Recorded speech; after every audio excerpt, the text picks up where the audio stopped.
Hi friends, नमस्कार.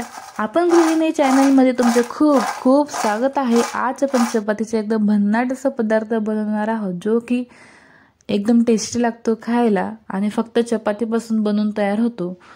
लहानांपासून मोठ्यांना सर्वांनाच आवडतो. इथं मी चपाती घेतलेल्या आहेत 2. त्यांना चांगलं असं कट करून घ्यायचे आहे, लांब लांब होतील असे. तुम्हाला जेवढे करायचे असेल तेवढे करा. मी एवढं बनवलं होतं तर लगेच संपून गेले. माझ्या मुलांनी परत सांगितलं की परत बनव मम्मी म्हणून. तुम्ही एकदा नक्की ट्राय करून बघा.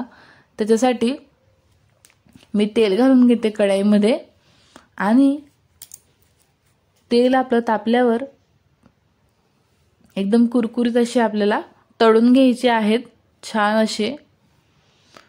तुम्हाला ही रेसिपी कशी वाटली कमेंटद्वारे नक्की मला कळवा आणि लाईक शेअर सबस्क्राईब केल्याशिवाय जाऊ नका. असेच नवीन नवीन रेसिपीजसाठी सोबतच बेल आयकॉन देखील प्रेस करा. हे बघा, चांगले कुरकुरीत असे आपल्याला तळून घ्यायचे आहेत. तुम्ही हा पदार्थ शिळी चपाती जर उरलेली असेल, कधी कधी आपण टाकून देतो, त्यावेळेस पण तुम्ही असं बनवू शकता. मी आता इथं ताजी चपाती घेतलेली आहे, जी मी लगेच बनवली आहे आणि लगेच तळलेली आहे. असेच आपल्याला कुरकुरीत तळून घ्यायचे आहेत चांगले सगळे.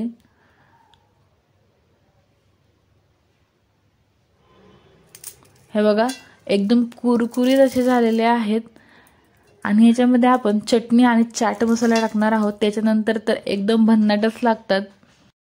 तुम्ही हा पदार्थ सकाळच्या वेळेस, दुपारच्या वेळेस, संध्याकाळच्या वेळेस तुम्हाला जेव्हा हवा असणार तेव्हा बनवून खाऊ शकता. लगेच होतो आणि खायलाही छान लागतं. तुम्ही मसाला तुमच्या आवडीनुसार टाका, कमी जास्त. चटणी पण तुमच्या आवडीनुसार टाका, तुम्हाला जशी आवडत असेल त्यानुसार. एकदम भन्नाट असं खाण्यासाठी तयार आहे. चला तर आपण भेटूया पुढच्या व्हिडिओमध्ये. ताई, भाऊ, अक्का, विचार करा पक्का. रेसिपी जर आवडली असणार कमेंटमध्ये सांगा बरं का. मसालेवाले आणि साधे, तुमच्या आवडीनुसार तुम्ही कशीही खाऊ शकता. चला तर भेटूया पुढच्या व्हिडिओमध्ये. Bye bye.